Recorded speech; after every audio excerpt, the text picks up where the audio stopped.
As cobras, segundo a ciência, são mais antigas que os homens. Começaram a povoar a Terra por volta de 35 milhões de anos atrás. Com os seres humanos, alimentam uma relação de medo e misticismo, que estão presentes nas mais antigas histórias das religiões.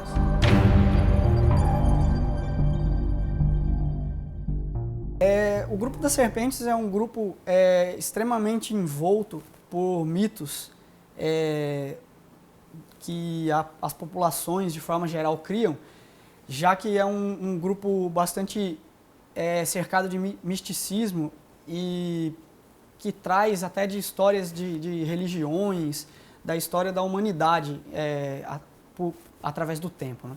Então a gente tem alguns mitos de serpentes que não são venenosas, que causam acidente, uma pequena mordida e os seres humanos eles acabam acreditando que foram inoculados com um tipo de peçonha, mas por falta de conhecimento e acabam sobrevivendo. Isso cria mitos de que ele tem o corpo fechado em relação a picadas de serpente ou coisas do tipo.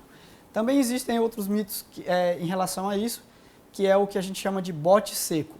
As serpentes peçonhentas, elas costumam dar alguns botes que não têm injeção de peçonha quando ela está tratando de defesa, já que a peçonha ela tem uma produtividade alta, de custo alto para essas espécies. E não vale muito a pena para esses animais gastar essa peçonha numa provável defesa. Então ela guarda essa peçonha para um ataque, em relação a uma presa, para se alimentar, e acaba quando ela pica uma pessoa, ela não injeta essa peçonha e a pessoa acredita que sobreviveu a um ataque mesmo sem ir ao hospital.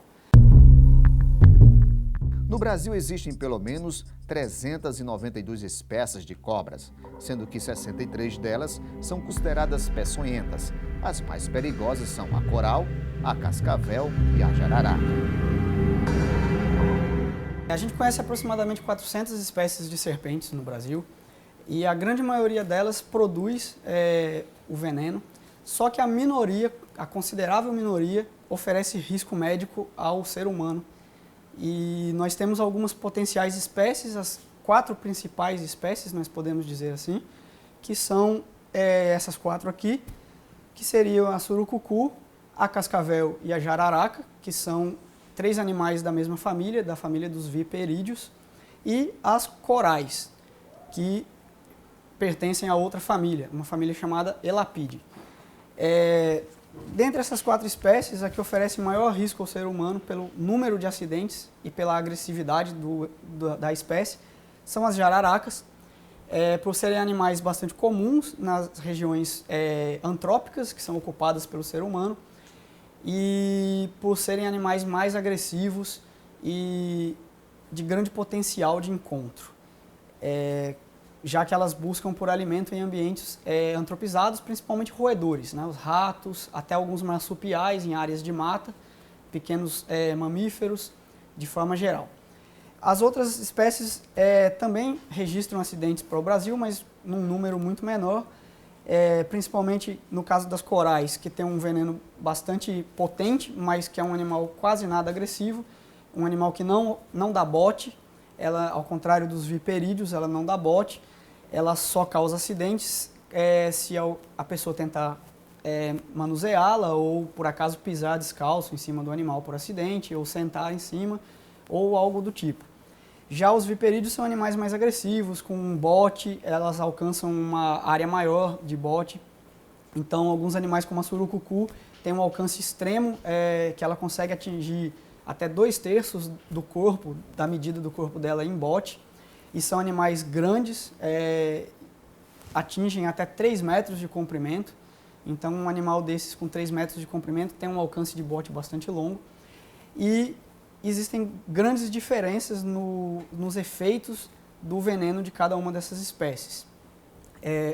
A gente pode dizer que o veneno mais perigoso, se a gente for tratar dos efeitos, com certeza é o da coral, que ele é um veneno que afeta o sistema nervoso central do ser humano e dos outros mamíferos e animais também, de forma geral. Enquanto que o veneno dessas outras 3 espécies, ela já mistura um outro efeito, que é um efeito de toxicidade para os tecidos. Então, ela causa necrose, gangrena e afeta também o sistema dos rins, fígado, de forma geral no corpo humano. Segundo dados do Ministério da Saúde, entre os anos de 2010 e 2014, foram registrados na Paraíba 16.677 casos envolvendo animais peçonhentos. Desse total, o campeão foi o escorpião, com quase 1.800 acidentes. A maioria dos casos registrados passaram pelo Centro de Assistência Toxicológica da Paraíba, o CEATOX, que funciona no Hospital Universitário de João Pessoa.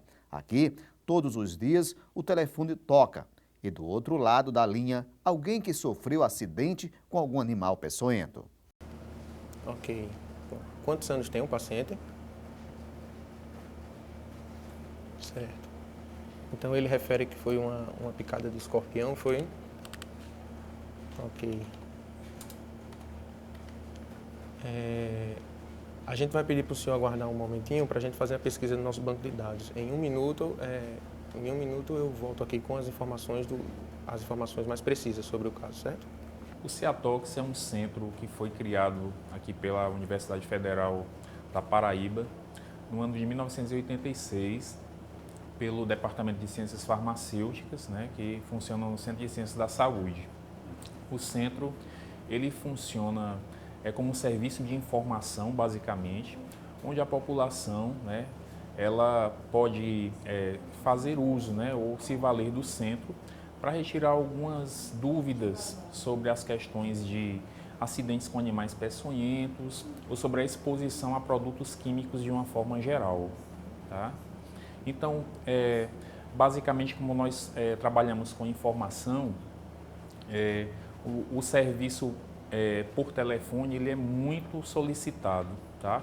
Então, nossa principal ferramenta de trabalho é o telefone, né?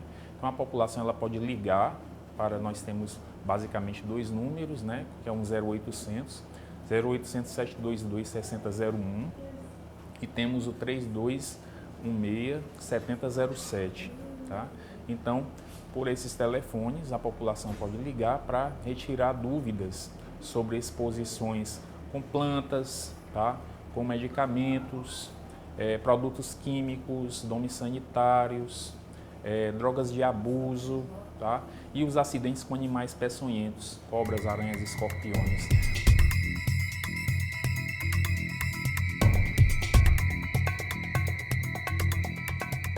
O CEATOX também orienta como evitar possíveis acidentes envolvendo os peçonhentos. Basicamente, para evitar acidentes com cobras, aranhas e escorpiões, as informações importantes relacionadas a essa prevenção que a gente destaca é sempre manter, se morar em casa, por exemplo, manter a área externa e também interna do ambiente limpa, né, da casa. E em apartamentos também a gente tem casos de ocorrência de acidentes com escorpiões em apartamentos, né? Isso é interessante porque a gente está vivendo, principalmente aqui em João Pessoa, a gente está observando um crescimento imobiliário muito grande, né? Então, os empreendimentos eles acabam ocupando determinadas áreas que antes você tinha ali a presença dos animais, né?